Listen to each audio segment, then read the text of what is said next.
Kasih karunia Tuhan Yesus Kristus, kasih Allah dan persekutuan Roh Kudus menyertai kamu sekalian. Bapak, Ibu, dan saudara-saudari yang terkasih, selamat malam. Ya, minggu ini kita merayakan Hari Raya Tritunggal Maha Kudus.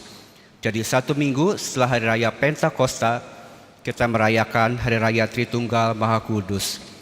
Dan saya yakin ini bukan suatu kebetulan, karena hari ini saudara kita juga ya umat Buddha merayakan Trihari Suci Waisak. Ya.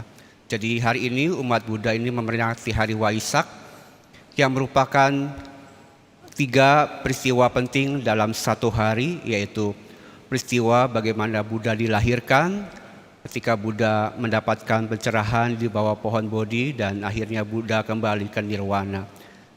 Dan di dalam iman kita hari ini kita juga memperingati 3 pribadi yang luar biasa dalam diri Allah, yaitu Allah Bapa, Allah Putra, dan Allah Roh Kudus.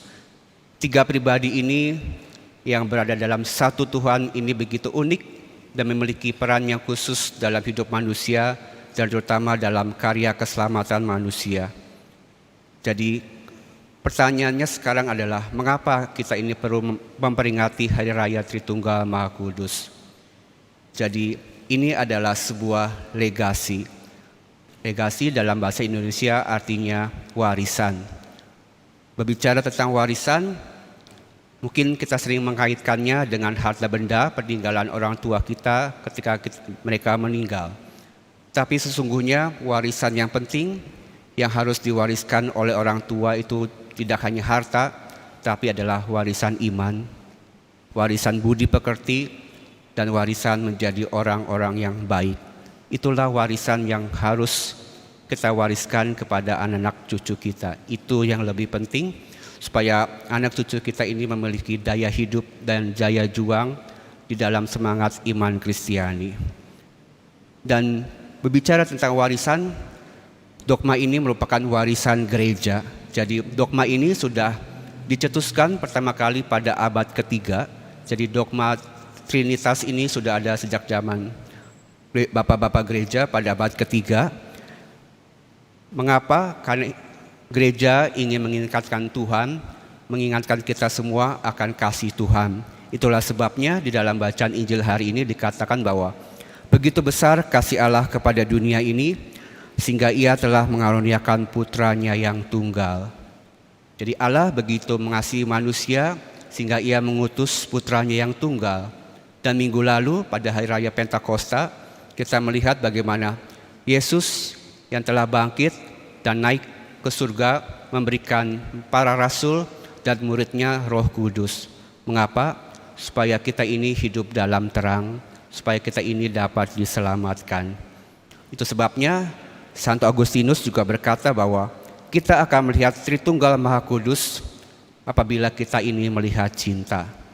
Jadi Hari Raya Tritunggal Maha Kudus ini perayaan cinta, cinta Bapa, cinta Anak, cinta Yesus, dan cinta Roh Kudus kepada manusia. Jadi menurut Santo Agustinus pula bahwa Bapa adalah Sang Pemberi Kasih, Sang Putra adalah yang dikasihi, dan Roh Kudus adalah personifikasi dari tindakan kasih itu sendiri, yang artinya bahwa kita dapat memahami misteri ini apabila kita memahaminya dengan hati dan bukan dengan pikiran. Mengapa? Karena pikiran manusia itu terbatas, Allah itu begitu luar biasa, kasih Allah itu begitu luar biasa, kita hanya dapat memahaminya dengan hati. Hati yang bagaimana? Adalah hati yang penuh kasih. Sama seperti kita mencintai seseorang, kadang kita tidak perlu penjelasan mengapa kita mencintai orang itu, mengapa kita jatuh cinta kepada dia. Cinta tidak bisa dilukiskan, tapi cinta itu bisa dirasakan. Jadi untuk memahami Allah, kita hanya dapat memahami bagaimana kita ini mencintai sesama, mencintai diri kita, dan mencintai Tuhan. Jadi apa pesannya perayaan Hari Tritunggal Maha Kudus ini bagi kita? Yaitu yang pertama adalah kita diajak untuk menghormati diri sendiri dan orang lain. Mengapa? Karena kita ini diciptakan serupa dengan gambar Allah. Santo Paulus dalam suratnya di Korintus berkata bahwa kita ini adalah bait Allah, di mana Roh Kudus ada di dalam kita. Jadi kita ini harus menghormati, sama kita menghormati Allah, kita pun harus menghormati manusia satu sama lain, karena kita adalah gambar dan citra Allah. Yang kedua, Tritunggal Maha Kudus juga menjadi teladan bagi kita di dalam keluarga untuk saling mengasihi antara orang tua dan anak-anak, dan anak dengan orang tua.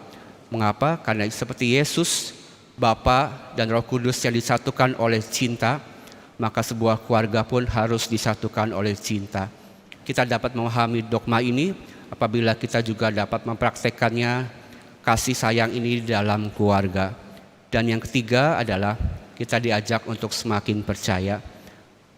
Kita hidup bukan karena kita melihat apa yang ada di depan mata kita, tapi kita hidup oleh karena kebenaran firman Tuhan.